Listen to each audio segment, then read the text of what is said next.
Black hat hacker होता है, grey hat hacker होता है, वाइट हैट हैकर होता है। क्या हैकिंग करना अलाउड है? इथिकल हैकर अलाउड है। हैकिंग कोई गलत काम नहीं है, आप इसको उसमें मत लो। हैकिंग आप भी कर सकते हो, आप इथिकल हैकर बन सकते हो, राइट। इथिकल हैकर कौन होता है आपको मैं बता देता हूँ। कोई ये सोचता है कि हैकिंग मतलब ये हो गया कि हमने किसी के सिस्टम पे कंप्रोमाइज करना या गलत काम करना। हैकिंग उसमें नहीं आता है।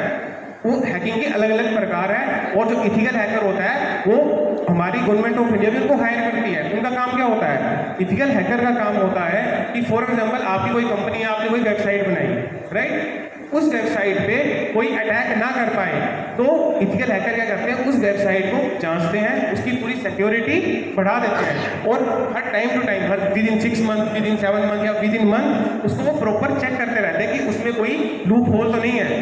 लूप होल जैसे अगर होगा, इथिकल हैकर उसको इमीडिएट ठीक कर देगा, जिससे वो वेबसाइट जो है क्रैश होने या फिर अनऑथराइज एक्सेस से उससे बचा जा सकता है। इस तरह के जो हैकर होते हैं इनको बोलते हैं वाइट हैट हैकर, और इनको गवर्नमेंट भी स्पॉन्सर करती है। और हर एक कंपनी वाला अपनी वेबसाइट बनाने से पहले एक इथिकल हैकर को अप्रोच करता है तथा उसको अपनी वेबसाइट को पूरे साल के लिए सिक्योर करने के लिए लाखों रुपीज में पेमेंट करता है। अब बात समझ में आई? यदि आप इथिकल हैकिंग में जाना चाहो तो आप कर सकते हो, पर लेकिन अभी मेरा मेन यहाँ पे आपको काम है फोकस कि आपको क्राइम से बचाया जाए। तो सबसे पहले मैंने आपको बता दिया क्राइम से बचने के बारे में 2-3 चीज़ें हैं। सबसे पहले आती है हमारे, हमें लालच नहीं करना है। दूसरा आता है किसी भी अनऑथराइज लिंक पे क्लिक नहीं करना है। मैंने आपको पहले भी बोला किसी भी वेबसाइट पर जाने के 2-3 तरीके होते हैं, या तो हम डायरेक्ट जो वेबसाइट जो पता है उसको एक्सेस करें, या फिर लिंक के जरिए कभी ना जाएंगे। अब हम आगे चलते हैं टाइप्स ऑफ साइबर क्राइम में। कितनी तरह के साइबर क्राइम होता है? सबसे पहला आता है आइडेंटिटी थेफ्ट। आइडेंटिटी थेफ्ट में क्या होता है? आप लोगों की आइडेंटिटी, अब जैसे आधार कार्ड सबके पास होगा, आपके आधार कार्ड में भी 2 प्रकार होते हैं, मास्क होता है और एक सिंपल होता है। मास्क आधार कार्ड क्या होता है? कोई बताए? मास्क आधार कार्ड देखा किसी ने? आप लोगों के पास है? आप लोग क्या डाउनलोड कर सकते हो? बताओ। मास्क आधार कार्ड क्या होता है कि फॉर एग्जांपल आप कहीं पे भी विजिट कर रहे हो, कहीं जा रहे हो, या फिर अपनी आइडेंटिटी कहीं देने से कोई फ्लाइट टिकट बुक कर रहा है, राइट, या कोई रेलवे की टिकट बुक कर रहा है, या कहीं भी कोई किसी क्रूज की टिकट बुक कर रहा है, तो वहाँ पे आपको आइडेंटिटी वैसे देनी पड़ती है ना। जहाँ पे आइडेंटिटी मांगते हैं वहाँ पे आपको देना पड़ता है आइडेंटिटी। उस केस में आपके आधार कार्ड को सेव करने के लिए आप क्या कर सकते हो? मास्क आधार कार्ड का यूज कर सकते हो। वो एक ऐसा आधार कार्ड होगा आपका जेन्युइन आधार कार्ड उसके जैसा है, लेकिन उसके जो स्टार्टिंग आधार कार्ड 12 नंबर का होता है ना, उसके जो 8 डिजिट होंगे वो क्रॉस लग जाएगा, मतलब उस आधार कार्ड में आपको वो शो नहीं करेंगे। लास्ट से 4 डिजिट शो करेंगे, जो भी होंगे आपके आधार कार्ड के, आपका फोटो शो करेगा, आपके सारे के सारे डिटेल शो करेगा, लेकिन नंबर नहीं आएगा। इससे क्या है कि आपका नंबर चोरी होने से बचाया जा सकता है। आप कहीं उसको दो, आइडेंटिटी एयरपोर्ट पे वैलिड है, आप उसको यूज कर सकते हैं। अब समझ में आया? अब इसको डाउनलोड करेंगे, ये कहाँ से मिलेगा आपको? ये आपको वेबसाइट से आपको फोन के थ्रू भी मिल सकता है, या आधार वेबसाइट पे जाके उस पर लॉगिन करिए, उस पर आपको मास्क आधार डाउनलोड करने की परमिशन मिल जाती है। क्लियर हो गया? आधार कार्ड, या आधार कार्ड किसी के पास चला जाए तो फ्रॉड हो सकता है। अरे आज जो आपकी फिंगर्स होते हैं, आईज होती है, कनेक्टेड होती है ना आधार कार्ड से, तो उसका किसी आपका आधार कार्ड कोई डिस्क्रिप्टाइज नहीं कर सकता है। इससे बचने का ये तरीका है कि अपने आधार कार्ड को भी आपने प्रॉपर चेक कर रखना है, और जो आधार वेबसाइट है आपके बायोमेट्रिक लॉक करने की आपको परमिशन देता है। आप चाहो तो आपकी विदाउट परमिशन किसके पास आपका आधार कार्ड लग भी जाए तब भी वो उसका यूज नहीं कर पाएगा। उसके लिए आपको क्या करना पड़ेगा? कोई आधार वेबसाइट पे जाके जो बायोमेट्रिक का ऑप्शन रहता है उसको आपको डिसेबल करना पड़ेगा। एनेबल एंड डिसेबल समझते हो ना? डिसेबल करने से क्या होगा कि वो जो कार्ड है आपका, वो कहीं पे भी अगर डिजिटली रूप में यूज हो रहा है तो वो यूज में नहीं आएगा, वो आप फ्रॉड होने से बच सकते हैं। ठीक है? हाँ जी प्लीज।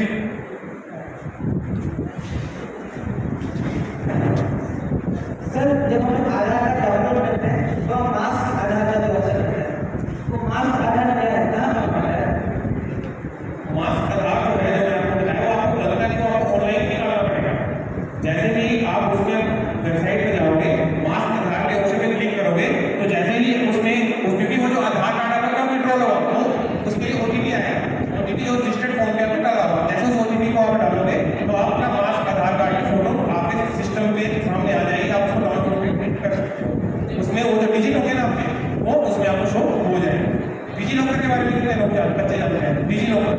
क्या है?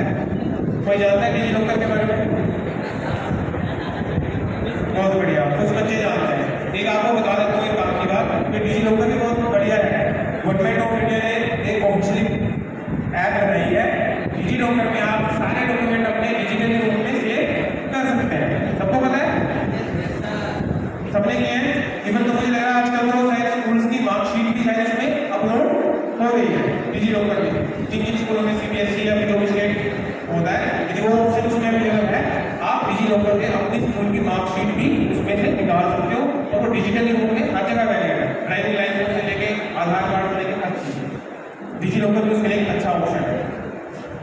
तीसरी चीज, सबके पास एटीएम होगा भी। एटीएम तो सब बच्चों ने बना लिया होगा, बना लिया है? नहीं बनाया? उसने तो बनाए होंगे, या आपके फादर मदर के पास तो एटीएम होंगे हैं? सबके पास होते हैं, उनके पास नहीं होंगे। आपको अपने आप को बचना ही है, साथ में उनके एटीएम और उनके अकाउंट्स को भी अब बचाना आपकी जिम्मेवारी है कि आपके फादर मदर को ज़्यादा नॉलेज नहीं है। कैसे बचाओगे? कोई भी बता सकता है बचाना है? Any idea? आपको पता है जैसे जो हमारे एटीएम होते हैं, क्रेडिट कार्ड होते हैं, आजकल कॉमन हो गए एटीएम, क्रेडिट कार्ड, तो इनको आप भी अपने हिसाब से एनेबल और डिसेबल किया जा सकता है। एनेबल डिसेबल समझे? जैसे पुराने टाइम में क्या होता था, आपका एटीएम कार्ड चोरी हो गया है ना, जब चोरी हो जाता था तब आप क्या कराते थे? तुरंत कस्टमर केयर में फोन करते थे और उसको ब्लॉक करवा देते थे। राइट? ब्लॉक करवा देते ना। आज के ब्लॉक वाला सिस्टम नहीं है। आप अपने कार्ड को अपने हिसाब से लिमिट उसकी सेट कर सकते हो, अपने हिसाब से उस कार्ड को ऑन और ऑफ कर सकते हो। उसमें इंटरनेशनल ट्रांजैक्शन होते हैं, उस ऑप्शन को डिसेबल कर सकते हो। उसमें जैसे हमारे यूपीआई ट्रांजैक्शन होते हैं, यूनिफाइड पेमेंट इंटरफेस, यूपीआई, उनको भी आप ब्लॉक कर सकते हो, मतलब डिसेबल कर सकते हो। जब आप एनेबल करना हो, जब आपकी जरूरत हो, तब इसको यूज में ला सकते हो। कार्ड क्लोनिंग से बचने के लिए सबसे अच्छा मैं आपको उपाय बताऊंगा, एटीएम कार्ड को कम से कम यूज करो। जो भी एटीएम है उसकी ऑफिशियल ऐप आती है, ऐप को इंस्टॉल करिए। उस ऐप में जैसे एसबीआई की बात करूँ तो जैसे योनो कार्ड होता है ना, योनो में ऑप्शन मिलता है, आपको उसको स्कैन करना है, बारकोड को, अमाउंट डालना है, ओटीपी डालना है, पैसा आ जाएगा। इससे क्या फायदा होगा? आप कार्ड क्लोनिंग से बचा जा सकता है। क्लियर हुआ? अब हम थोड़ा सा आगे की तरफ चलते हैं क्योंकि इसमें की भी कमी है, आपको भी टाइम होगा। आर्टिफिशियल इंटेलिजेंस, एआई, सब बच्चों को पता होगा कि एआई आजकल बहुत चल रहा है। ये एआई है क्या? एआई क्या है और मशीन लर्निंग क्या है? कोई प्रकाश डालेंगे इसमें? कोई भी जिसको थोड़ा बहुत आइडिया हो एआई के बारे में?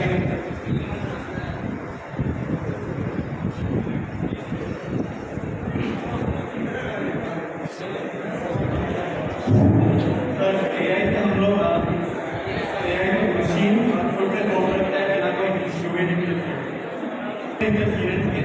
एक मशीन पूरी डिसीजन को ले सकता है। राइट? क्या है, आप आजकल के बच्चे भी अब मोबाइल का इतना ज़्यादा उपयोग करते हैं कि आपके बारे में आपसे आपके मम्मी पापा, आपके भाई बहन से ज़्यादा आपका फोन से होता है। मेरी बात आ रही समझ? मेरी बात ध्यान से सुनना भी। आप बच्चे लोग जो कोई भी जिनके पास पर्सनल फोन मिल चुका है ना, जिनको मम्मा पापा ने फोन गिफ्ट कर लिया है, फोन दे दिया है, वो जो फोन चलाते होंगे तो आपको आपके परिवार में सबसे ज़्यादा आपका फोन पहचान रहा होगा कि आपकी क्या चॉइस है, आप किसमें जाना चाहते हो, आप क्या करना चाहते हो, आप क्या करना चाहते हो। ये सारा का सारा डिटेल आपके फोन पे रिकॉर्ड है जिसको आप चला रहे हो। यही मशीन लर्निंग है। आप जो डाटा उसका इनपुट कर रहे हो, मशीन लर्निंग में वो डाटा आपका पूरा मैनिपुलेट हो गया, प्रोसेस हो गए, वही डाटा जो आप चाह रहे हो आपके सामने डिस्प्ले हो गया आ रहा है। होता नहीं होता है? आप कहीं भी प्लान करिए, उस प्लान के रिगार्डिंग के जितने भी आगे पीछे की सारी डिटेल होगी आपके सामने अवेलेबल हो जाएगी। मान लीजिए आपने अमेजोन में कोई चीज कार्ड कर दी है ना, आप अमेजोन में कोई चीज लेना चाह रहे हो, कोई बुक्स लेना चाह रहे हो, एक बुक्स का आपने नाम डाला है, उससे कितनी बुक्स होंगी या फिर जो आप सोच रहे हो वो ऑटोमेटिक आपके डिस्प्ले में आ जाएगी। चाहे डेस्कटॉप पे चला लो, लैपटॉप पे चला लो। That is artificial intelligence. अब देखो इसका एआई का सबसे बड़ा फायदा यह है कि जो काम हमने सबसे लेना है वो काम एक ही मशीन से किया जा सकता है। चैट जीपीटी कितने बच्चे यूज करते हैं?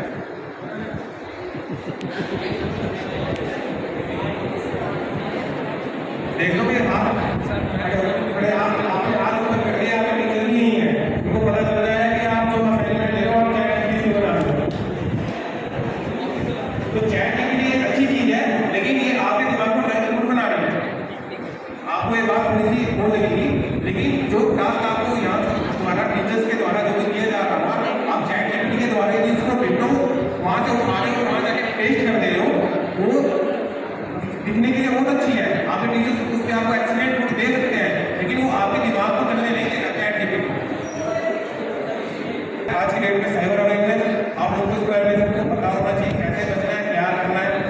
तो एआई के द्वारा देखो क्रिमिनल क्या कर रहे हैं, मान लीजिए मेरे को आपके फादर का नंबर पता चल गया, राइट, समझ आ रहा है, आपके फादर का मेरे को नंबर पता चल गया, आजकल सारा डाटा ऑनलाइन अवेलेबल है, मेरे को कहीं से आपके फादर का नंबर पता चल गया और मैंने उनको फोन मिलाया, राइट। अब मैंने उनको फोन मिलाया, उनसे बात की, जब तुम ना मेरे को जानते हैं ना मैं उनको जानता हूँ, लेकिन मैंने उनसे उनको बातों में फंसाया और कम से कम 1 मिनट उनसे बात कर ली, राइट। अब इसमें क्या होगा कि वो जो 1 मिनट मैंने आपके फादर से बात की है, वो वॉइस मैंने क्या किया, वो वॉइस मैंने रिकॉर्ड कर लिया, वो वॉइस मैंने रिकॉर्ड कर लिया और वॉइस को रिकॉर्ड करने के बाद मैंने क्या किया, नेक्स्ट टाइम जब आपके फादर को फोन लगाया या फिर आपको फोन लगाया, तो मैं जो जिस टाइम जैसे मैं अभी बात कर रहा हूँ वैसे मैं आपसे बात करूंगा और आपको लगेगा, और एआई क्या करेगा, एआई आपके पापा की वॉइस ना उसको कन्वर्ट कर देगा इसकी वॉइस में, जो वॉइस में मैं बात करता हूँ, मतलब मेरी आवाज हो रहा है, अब आपको लगेगा मेरे पापा की वॉइस है, अब जो मैं बोलूंगा वो आप करोगे। That is fake calling through AI, artificial intelligence. ये वॉइस में भी होता है और ये वीडियो कॉलिंग में भी होता है, आजकल ये दोनों जगह आ गया है, वॉइस में भी आ गया और वीडियो कॉल में भी आ गया है। वीडियो कॉल में जो आया है उसका ऑप्शन, उसका मैं आपको नाम बताता हूँ, उसको कहा जाता है डीप फेक। डीप फेक सुना हो तो गूगल पे जाके ट्राई करना, डीप फेक क्या होता है। डीप फेक में लिखो आपके सामने जो आपको लगेगा कि जो पर्सन है उसको आप जानते हो और कोई आपको वीडियो कॉल कर रहा है, लेकिन एक्चुअल में वो पर्सन होगा ही नहीं। That is deep fake. तो that is all thing about AI. कोई क्वेश्चन है?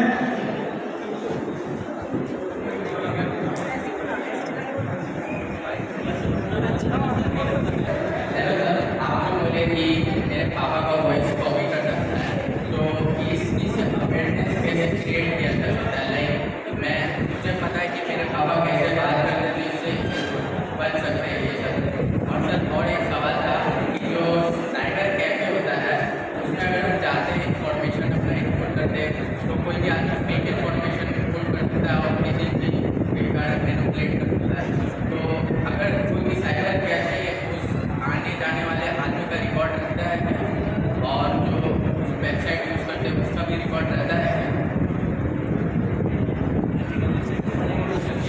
सबसे पहले मैं आपको बताऊं कि इसको हमको पता कैसे चलेगा कि सामने वाले मेरे फादर है कि नहीं है। जब आप कॉल करोगे उसका सीधा सीधा सॉल्यूशन ये है कि जब भी आपको ऐसे लगता है कि ये जो कॉल है कोई और पर्सन मेरे को कर सकता है जिन्हें मेरे फादर नहीं करते और आप उसको क्रॉस चेक कर रहे हैं, क्रॉस चेक कैसे होगा, है ना, ये बात है ना कि क्रॉस चेक कैसे करेंगे आप। फॉर एग्जाम्पल आपके फादर, आप किसी पर्सन ने फोन मिलाया आपको और एआई के द्वारा उसने आपके फादर की वॉइस को क्लोन किया और बात कर रहा है आपसे। सीधी सी बात है, आपको हल्का सा भी इसमें 1% में डाउट होता है कि ये कोई और पर्सन हो सकता है, आपको इमीडिएट सबसे पहला सॉल्यूशन क्या करना है, फोन को कट करना है। जैसे आप फोन को काटोगे और उसके बाद अपने एंड से जब आप फोन बैक करोगे अपने फादर को, तो वो उसी नंबर पे करोगे, तो वो जो फोन बैक है वो कहाँ जाएगा, वो हैकर को पता नहीं चलेगा, वो आपके पापा के पास जाएगा। तो इससे ये पता चल जाएगा कि आपके फादर पापा बोलते हैं मैंने तो तेरे पास में से कोई फोन नहीं किया है। इस चीज से किस तरीके से इसको चेक किया जा सकता है, क्लियर हो गया। तो इसको कैसे बचना है, आपने इसे बहुत अच्छा क्वेश्चन था कि इसे कैसे बचा जा सकता है।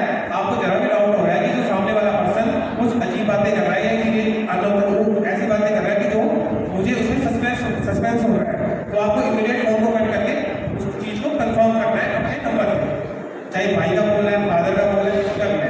जब तक आप अपने फोन से कॉल बैक करके बात करोगे तो वो नंबर आपके एक्चुअल उनके पापा को ही जाएगा और आपको बता देगा मैंने ऐसा कोई भी फोन नहीं किया, ठीक है।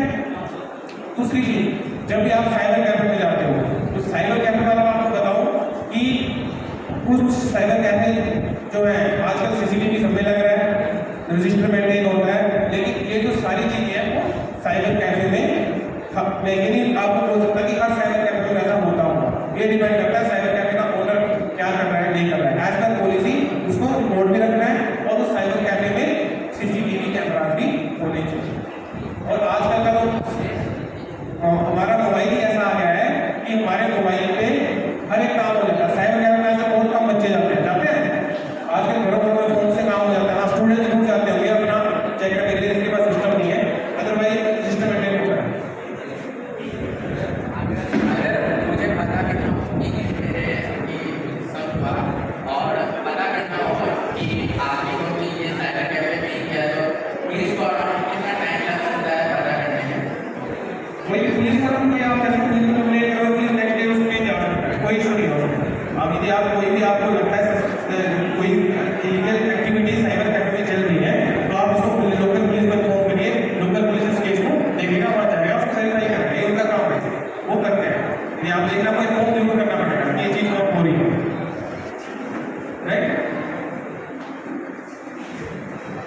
प्लीज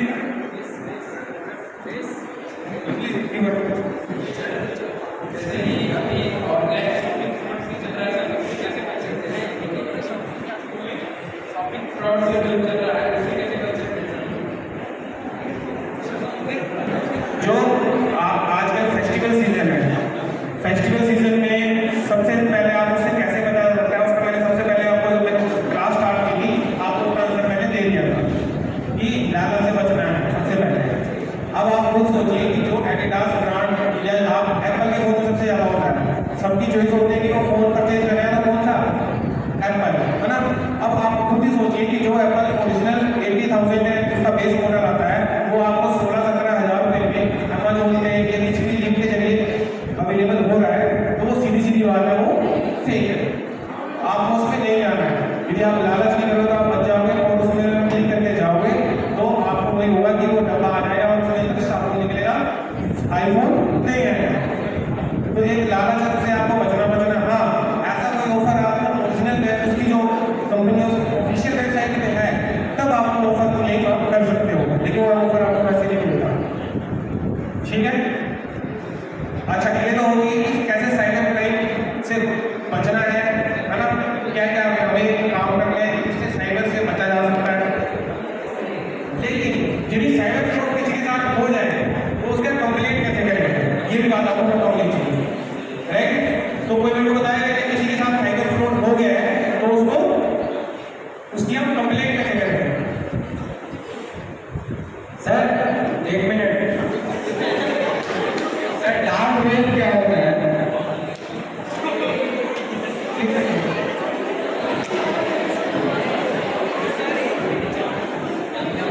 आप लोगों को डार्क वेब पढ़ाया क्या हमें?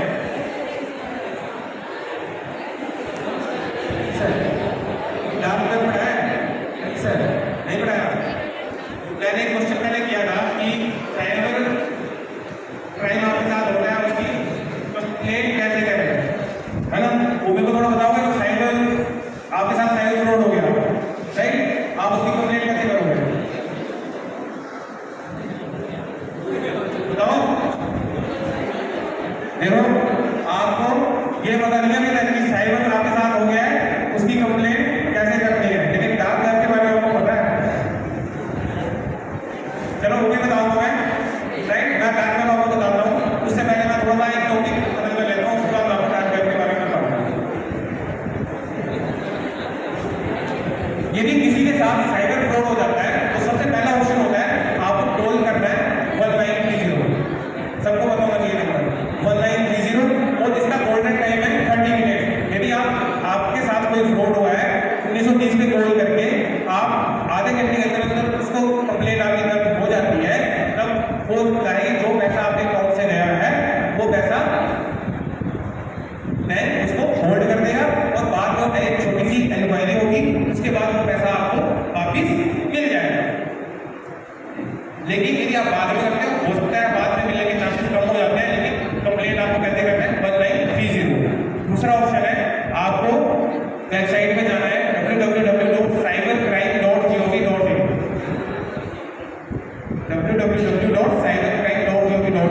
इसमें आपको दो तरह के ऑप्शन मिलेंगे, एक साइबर फ्रॉड का और एक चिल्ड्रन। मतलब यदि किसी बच्चों के साथ कोई सेक्सुअल एक्टिविटीज हो रही है उनका कंप्लेंट भी आप उसमें वुमेन में एक अलग से उसमें कॉलम है, वुमेन के लिए अलग से उसमें दिया हुआ है साइबर क्राइम पे। यदि किसी के साथ किसी भी तरह का कोई घटना हुई है आप उसका फोन में एफआईआर भी कर सकते हो। तीसरी चीज है चक्षु पोर्टल। चक्षु पोर्टल की जस्ट लाइक cybercrime.gov.in की तरह है, आप चक्षु पोर्टल के जरिए भी साइबर से रिलेटेड कोई भी कंप्लेंट हो उसमें डाल सकते हो, चाहे सेक्स टॉर्चर का केस हो, चाहे चोरी का केस हो, चाहे आप किसी भी तरह के फ्रॉड का केस हो उसमें वो आप उसको रजिस्टर कर सकते हैं, राइट? अब मैं एक स्टूडेंट ने क्वेश्चन किया था कि डार्क वेब क्या होगा, ये था डार्क वेब में। Dark web, deep web, surface web, तीन तरह के वेब होते हैं।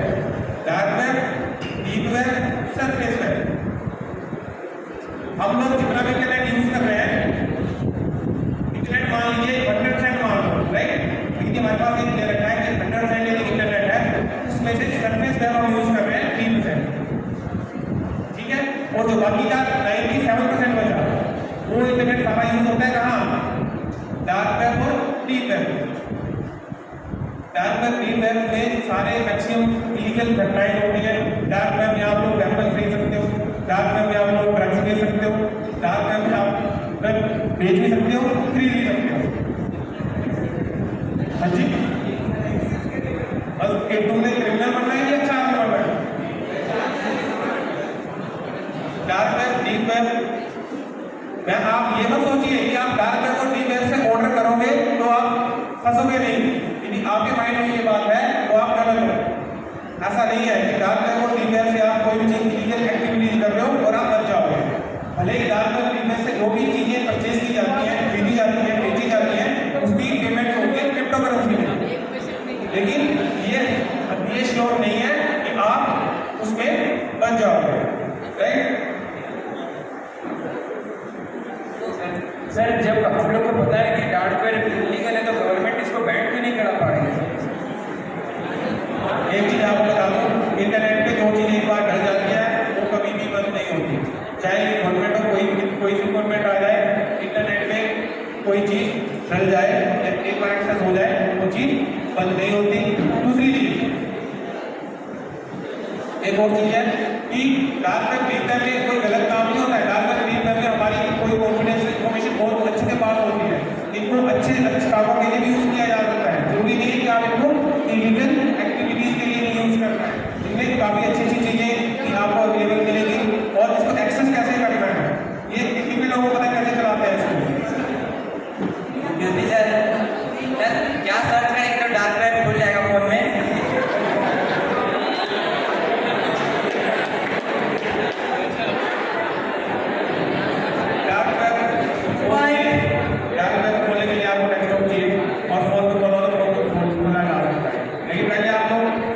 अच्छे काम के लिए आगे बढ़ो तो ज़्यादा आपके फ्यूचर के लिए सही होगा, ठीक है? गलत चीज़ें होता है कि गलत चीज़ें जल्दी को करते हैं। लेकिन मैं आपको फिर भी एक बात क्लियर कर दूँ, आप चाहे जितना मर्जी डार्क वेब डीप वेब चला लो, यदि आप कोई गलत एक्टिविटीज करोगे तो आप उसमें भी फंसोगे। क्यों? उसके पीछे रीजन है। भाई डार्क वेब में आप काम कर रहे हो, डीप वेब में आप काम कर रहे हो, लेकिन उसमें जो काम कर रहे हो उसमें जो इंटरनेट आ रहा है वो कहाँ से आ रहा है? मेरी बात समझ में आ रही है? आप डार्क वेब यूज कर रहे हो, डीप वेब यूज कर रहे हो, ठीक है, लेकिन उसमें जो इंटरनेट चल रहा है वो इंटरनेट कौन दे रहा है? आपके घर में जो मॉडेम लगा हो वही से आ रहा होगा ना। या स्कूल का आपने वाईफाई का पासवर्ड ले लिया, स्कूल में जब किस टाइम आपने एक्सेस किया, आपके फोन का सारा डाटा ऑलरेडी वाईफाई कैप्चर कर लेता है। उसकी रैम मेमोरी से जो साइबर फोरेंसिक होता है, जो फोरेंसिक एक्सपर्ट होता है, वो आपकी सारी डिटेल निकाल देगा, कुछ नहीं छोड़ेगा। पता है जो कैसे गूगल क्रोम को पूरा क्लियर कर दिए, एटलीस्ट मेरा सब कुछ क्लियर हो गया। ये समझते हैं कि बस गूगल क्रोम को क्लियर कर दिया, सारा कुछ मेरा क्लियर हो गया। पर इन्हें पता नहीं जो सारा कुछ ऑलरेडी इनबिल्ड है। और इनका सबसे बड़ा प्रॉब्लम है, एक मिनट, इनका सबसे बड़ा प्रॉब्लम है they are always sending the video. Send करने के बाद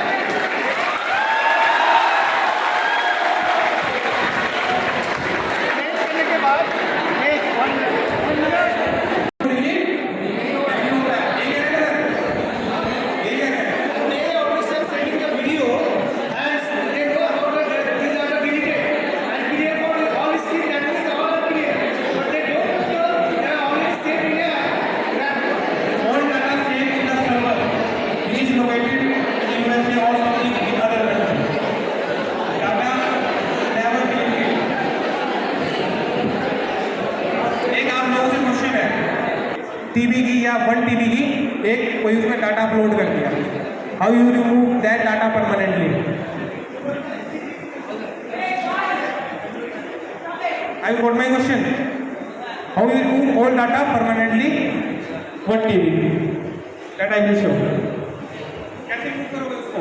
डाटा को परमानेंट डिलीट करना है आपको। 1 TB का डाटा मैंने आपको एक हार्ड डिस्क पे दे दिया है, पेन ड्राइव पे दे दिया है।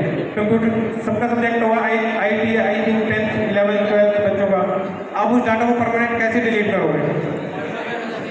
और क्या उस डाटा को रिकवर किया जा सकता है एज पर फोरेंसिक एक्सपर्ट?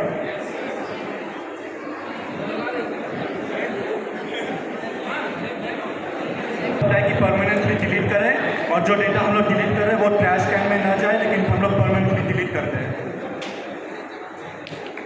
थोड़ा सा ठीक है। एक्चुअली होता क्या है कि जो भी हम डाटा परमानेंटली डिलीट भी कर देते हैं तो वो कैचे मेमोरी में चला जाता है, लेकिन कैचे मेमोरी से भी रिकवर हो जाता है। लेकिन यदि मैं किसी टॉपिक को यदि मैं साइबर फोरेंसिक में बात करूं तो साइबर फोरेंसिक में हर चीज़ पॉसिबल है और उसकी हर एक चीज़ है।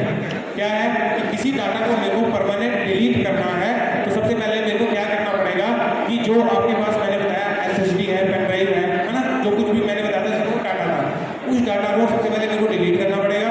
उसको डिलीट करने के बाद मेरे को उसमें जितने TB का वो डाटा था, जैसे मान लीजिए 1 टेराबाइट का उसमें डाटा था, तो मेरे को 1 टेराबाइट का डाटा उसमें 10 से 15 से 20 बार डालना पड़ेगा और उस डाटा को फिर से डिलीट करना पड़ेगा।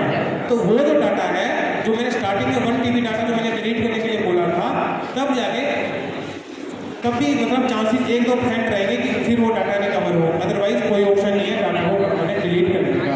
अब समझ में आया कैसे करना है डिलीट? डाटा को डिलीट करके उसमें कॉपी को फिर से ओवरराइट करना है। ओवरराइट 10 से 15 police station, local police station, फिर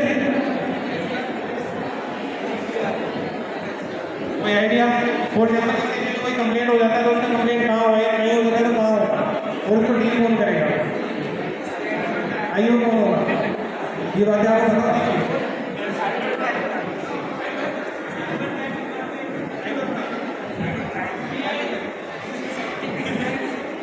जो भी आपका साइबर से रिलेटेड केसेस है ना, वो डील होते हैं सारे के सारे डिस्ट्रिक्ट पुलिस हेडक्वार्टर में और उन केसेस को साइबर पुलिस स्टेशन ही डील करता है।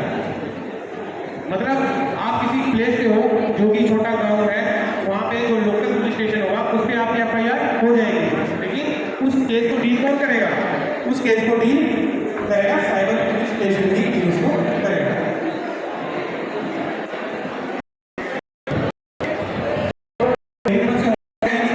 क्वेश्चन हो तो बता सकते हैं।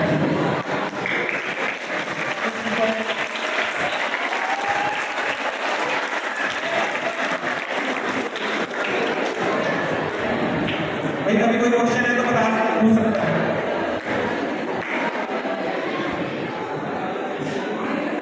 आप लोगों के जो कोई डाउट हो, अब मैं साइबर कमिश्नर को आगे बढ़ाते हुए मैं assistant commissioner communication mister sir से रिक्वेस्ट करूंगा कि सर 2 बातें मैं रिक्वेस्ट करूँ। Thank you, Nicole. Good afternoon, all students. How are you feeling? I think Vipul has already explained everything about the cyber security, and you must learn something from him. I just want to add something more in that. Actually, we are using the technical gadgets, computers, mobiles, etc. for our day-to-day work and our study. So we need to know about the vulnerabilities, threats, and other things from which we have to secure our devices. Okay? Are you comfortable in English, Hindi, or both? Both. Okay, no problem. मुझे लगता है मेरी आवाज पीछे तक पहुंच रही है। कहाँ तक पहुंच रही है? Raise your hands. आप में से कितने लोग मोबाइल यूज करते हैं घर में? सभी? ठीक है, ओके। चलो ठीक है, मोबाइल अगर यूज करते हैं, मैं आप लोगों को कुछ टिप्स बताने जा रहा हूँ जो आप अपने मम्मी पापा या जिन गार्जियंस का आप मोबाइल यूज करते हैं उनको भी बता सकते हैं और खुद भी यूज कर सकते हैं, ठीक है, ताकि आपका डिवाइस सिक्योर रहे। ठीक है, हमारे साथी विपुल ने आपको साइबर सिक्योरिटी, साइबर फ्रॉड और उसके तरीके ये बताया होगा। मैं आपको मोबाइल की कुछ सेटिंग बताऊंगा। यहाँ मेरे ख्याल से मोबाइल अलाउड नहीं होगा। आपको मोबाइल अलाउड है? नहीं है, कोई बात नहीं। मोबाइल में आप देखिए, आपकी जो डिवाइस है उसमें आप लोग लॉगिन करते हैं, क्या करते हैं?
कोई भी खड़े हो जाओ। Anyone? Anyone of you? कोई नहीं, दो नहीं मिली। कोई भी एक खड़े हो जाओ।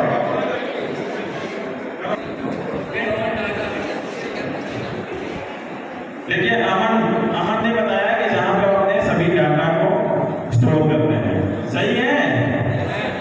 नहीं नहीं, ईमेल एड्रेस क्या है? इसमें कोई हंसने की बात नहीं है। हम सभी, मुझे भी नहीं पता था जब मैं ऐसा था या आप जैसा था, ठीक है? जब हम ग्रेजुएटली पढ़ते हैं, एक क्लास आगे बढ़ते हैं, तो हमें उस चीज का पता लगता है कि हमने जो पढ़ा था उसमें क्या क्लैरिटी है क्या। पहले हमने केवल इंटरनेट का नाम सुना होगा, अब यूज कर रहे हैं। पहले हमने मोबाइल का नाम सुना था, अब यूज कर रहे हैं। तो ईमेल एड्रेस क्या है? सबसे पहले मैंने पूछा था क्या ईमेल एड्रेस? आपका अपना डिजिटल पता। पता समझते हो? जैसे घर का पता होता है, घर का पता पता है कि नहीं? आपके घर का पता क्या है? इलाही मस्जिद, ठीक है? जैसे इनका इलाही मस्जिद, पता में क्या क्या होगा? एड्रेस में पहले नाम होगा, फिर उसके नीचे एक जगह का नाम होगा, पिन कोड होगा, ये सब होगा। उसी तरह से ईमेल एड्रेस में एक डोमेन का नाम होता है। और हम सभी ज्यादातर जो यूजर्स हैं वो जीमेल यूज करते हैं। क्या यूज करते हैं? जीमेल समझ लो एक शहर का नाम है, क्या है? एक सिटी का नाम है, सिटी। उसी तरह से एक डोमेन हो गया, डिजिटल प्लेटफॉर्म में एक डोमेन हो गया जीमेल, और उसमें हमारा एक पर्टिकुलर नेम होता है, ठीक है? जैसे जीमेल जैसे बिल्कुल साहब है, आप लोगों का भी बहुत बहुत धन्यवाद। आप लोगों ने मौका दिया और हमें मौका मिला है आपको जागरूक करने का। हमारी कोशिश रहेगी महीने 2 महीने 3 महीने में एक बार ऐसे वर्कशॉप हम करें, ऐसे सेमिनार्स करें जहाँ आप हमसे इंटरेक्शन कर सकें। अगर आपके कुछ डाउट्स हैं, not only cyber security, IT में भी या कंप्यूटर में अगर आपको लगता है कुछ आपको जानने की जरूरत है या आपको प्रैक्टिकल एक्सपीरियंस चाहिए, तो हमारे यहाँ हमें जो यूनिट है वहाँ पे हम आपको ले जाकर विजिट करा सकते हैं और वहाँ पे आपको प्रैक्टिकली जो है इन चीज़ों को दिखा सकते हैं कैसे साइबर सिक्योरिटी में डीलिंग की जाए। Thank you very much.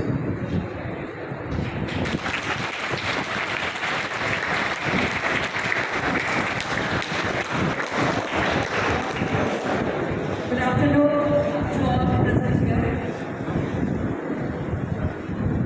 First of all, I would like to extend our gratitude that we had got the opportunity to hear about the cyber security. What is cyber security? जो हम इसके बारे में ठीक से पता नहीं था। ये बहुत छोटा सा डिवाइस है मोबाइल, लेकिन इसके बारे में इसका यूज़ कैसे किया जाता है, तरीका क्या है, वो अगर ना मालूम हो तो बहुत मुश्किल होता है। इसके लिए बहुत बहुत थैंक यू सर। हमारे assistant commandant introduce you, is an assistant commandant sir Vinay Kumar Mishra, and what you were hearing for so long was inspector Vipul Kumar, जो आपको अवेयरनेस बताया, आपको उसकी जानकारी के बारे में, मोबाइल की जानकारी। I am very thankful sir on behalf of Saint Xavier's, on behalf of principal, on behalf of entire students, we extend our gratitude, sir. Thank you so much.